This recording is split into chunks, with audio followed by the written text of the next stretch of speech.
हाँ तो पड़ोसियों, कैसा रहा संडे?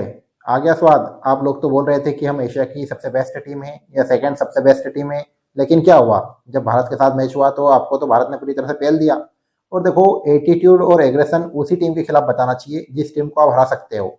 और भारत जैसी टीम के सामने आपके एटीट्यूड और एग्रेशन बिल्कुल भी नहीं चलने वाले हैं।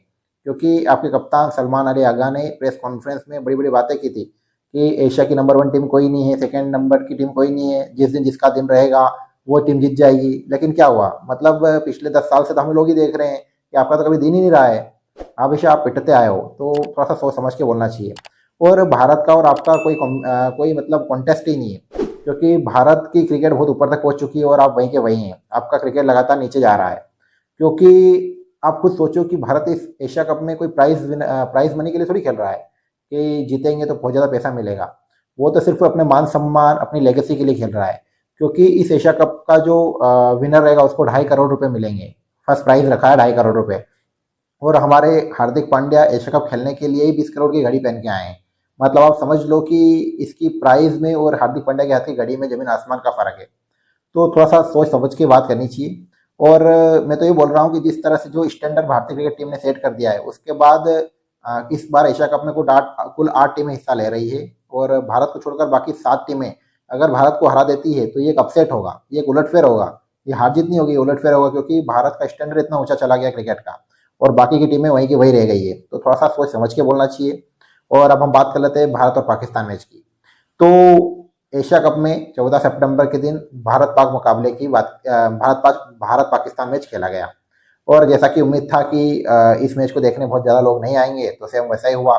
बहुत सारे स्टैंड खाली रहे, लेकिन कुछ दर्शक पहुंच भी गए। तो इस मैच में टॉस जीतकर पाकिस्तान के कप्तान सलमान अली आगा ने बल्लेबाजी करने का फैसला किया। अब सोचो, जैसे कि पाकिस्तान के बाद Phil Salt, AB de Villiers, Chris Gayle जैसे धुरंधर बल्लेबाज हो, उसके जैसे मतलब पाकिस्तान टीम ने टॉस जीतकर पहले बल्लेबाजी करने का फैसला किया। और उन्होंने सोचा कि हम 200-250 रन का टारगेट देंगे भारत को। और उनको पता नहीं कि अपने पास वही सेम अयूब, हैरिस और साहिबजादा फरहान जैसे छोटे मोटे बच्चे हैं। तो थोड़ा सा सोच समझ के फैसला लेना था टॉस के बाद भी। लेकिन खैर ठीक है, उन्होंने टॉस जीतकर पहले बल्लेबाजी करने का फैसला किया। और मुझे इस मैच की सबसे अच्छी बात ये लगी, भारत जीती उससे भी अच्छी बात मेरे को ये लगी कि भारत के कप्तान सूर्य कुमार यादव का एटीट्यूड। मतलब भारत ने टॉस के बाद भी पाकिस्तान के कप्तान से हाथ नहीं मिलाया।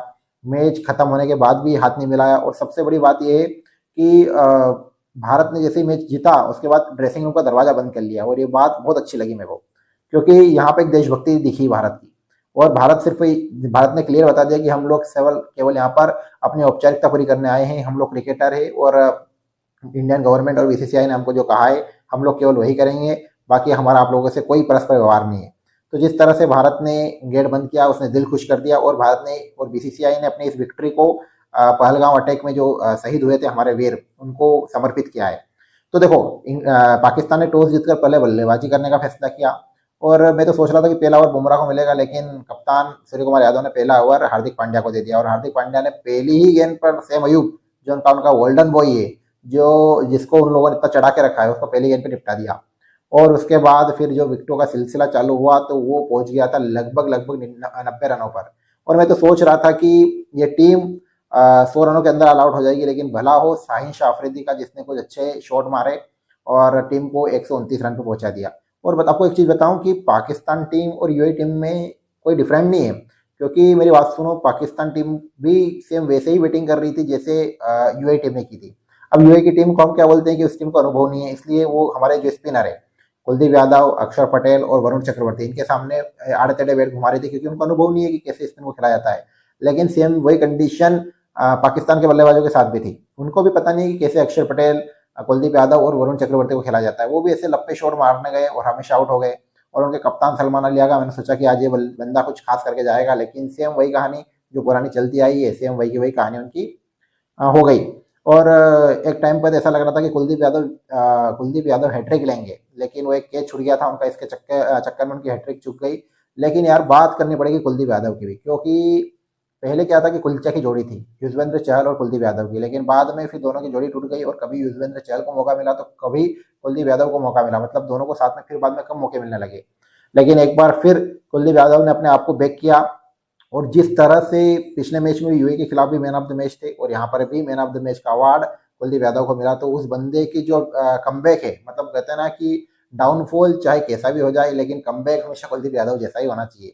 तो सेम वही वाली कहानी कुलदीप यादव के साथ रही। कुलदीप यादव ने दोनों मैच में मतलब मैन ऑफ द मैच का अवार्ड जीता है और भारत को 129 रनों का लक्ष्य मिला। अब भारत के पास जैसे बोलते हैं कि मॉन्स्टर खिलाड़ी अभिषेक शर्मा, सूर्य कुमार यादव, शुभमन गिल और भी बहुत सारे नीचे तक बहुत सारे हैं, तो इनके सामने 129 रनों का लक्ष्य क्या था? कुछ नहीं था। तो भारत ने आसानी से 7 विकेट से पाकिस्तान को इस मैच में हरा दिया। और पाकिस्तान का जो एक भी मेन बॉलर है, चाहे शाहीन अफरीदी हो गई, मोहम्मद नवाज हो गए, या फिर फारिया कौन सा मुकिम करके एक बॉलर है उनके पास, या फिर एक और जो उनका स्पिनर है, मतलब जो भी उनका मेन बॉलर है फ़हीम अशरफ करके, कोई भी मेन बॉलर को एक भी विकेट नहीं मिला।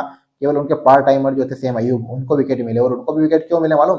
क्योंकि भारतीय बल्लेबाज बड़े शॉट मारने गए इसलिए विकेट मिले, बाकी उनकी गेंदबाजी में कोई क्वालिटी नहीं थी। वो तो भारत सिर्फ मैच जितना चाहता था, इसलिए भारत ने बड़े बड़े शॉट मारे, इसलिए भारत ने 3 विकेट गिराए। वरना तो मुझे लगता था कि अभिषेक शर्मा और शुभमन गिल ही टीम इंडिया को जिता देते। तो कुल मिलाकर भारत ने पॉइंट्स टेबल में 2 मैच जीते हैं और दोनों मैच में जीतकर पॉइंट्स टेबल में टॉप पर बना हुआ है और सेकंड नंबर पर पाकिस्तान बनी हुई है।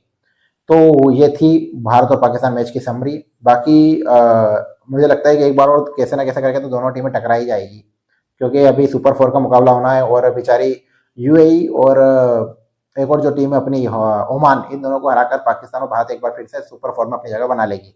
तो एक बार फिर इनका मुकाबला होना है और एक बार फिर पाकिस्तान बेइज्जत होने के लिए तैयार रहेगा।